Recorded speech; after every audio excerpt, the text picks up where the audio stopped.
قدیم دور سے لے کر یونانی دور سے ہر اصطلاح پر لوگ لڑ رہے ہوتے تھے،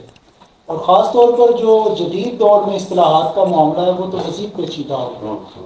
اور جب ہم اس کو ادب پر منتخب کرنے کی کوشش کرتے ہیں تو وہ مزید پیچیدہ۔ آج کی گفتگو سے تو میں یہ سمجھ رہا ہوں کہ یہاں تو ہم بہت زیادہ تحدید کر رہے ہیں،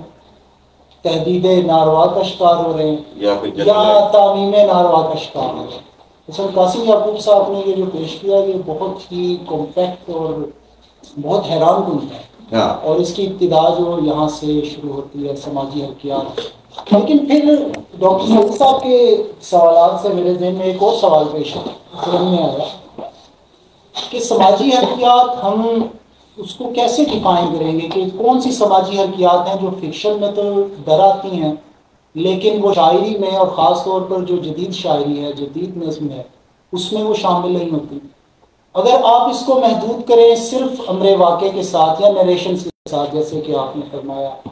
کہ بہت ساری نظموں کے اندر نیریشن میں آ رہی ہوتی ہے، اگر ہم اس کے ساتھ یا جو کہ فکشن میں پایا جاتا ہے تو وہ بہت سارے فکشن میں نہیں پایا جاتا۔ ایک مثال تو ڈاکٹر سعید صاحب نے دی، اس کے علاوہ فکشن کی کسی ایک ڈیفینیشن پر ہم متفق نہیں ہو سکتے، ہو سکے بھی نہیں ہیں، ہو بھی نہیں سکتے، اور نہ دنیا میں کوئی ہوا۔ اور ایک طرف بورخیس ہے اور ایک طرف بالکل سادہ کہانی لکھنے والے لوگ ہیں۔ ہمارے یہاں پہ صرف علامت یا ایبزرٹ یا یہ لکھنے والے کا مسئلہ نہیں ہے، ہر جو رائٹر ہے فکشن رائٹر اس کا علیحدہ سٹائل ہے۔ تو مجھے یوں لگتا ہے کہ جب ہم بہت زیادہ کوئی چیزوں کو ڈیفائن کرنے کی کوشش کرتے ہیں تو مسائل پیدا ہوتے ہیں۔ اگر ہم اس کو اعتدال کے ساتھ رکھیں، مثال کے طور پر یہی بحث ہے، مجھے بھی یاد آ رہا ہے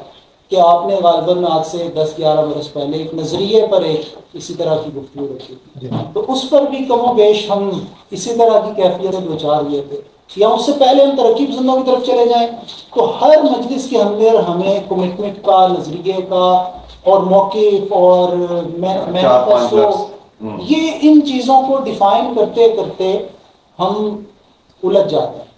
تو اگر ہم اس کو آسانی کے لیے رکھ لیں، جیسے کہ کچھ تعریفات اس پہ قاسم یعقوب صاحب نے پیش کی ہیں، اس کو ڈھیلے ڈالے رکھ لیں کہ کچھ چیزیں ایسی ہیں، بیانیے ایسے ہیں کہ جو عموماً تو فکشن میں پائے جاتے ہیں لیکن شاعری میں بھی ان کی جھلک نظر آتی ہے، اور یہ کوئی خامی تو نہیں ہے کہ کسی چیز میں بیانیہ کا پایا جائے تو وہ برتر ہو جائے گی، اور ایک چیز میں اگر نظریہ پایا جائے تو وہ کمتر ہو جائے گی۔ تو اس سطح تک اگر رکھیں تو میرا خیال میں بہتر ہے۔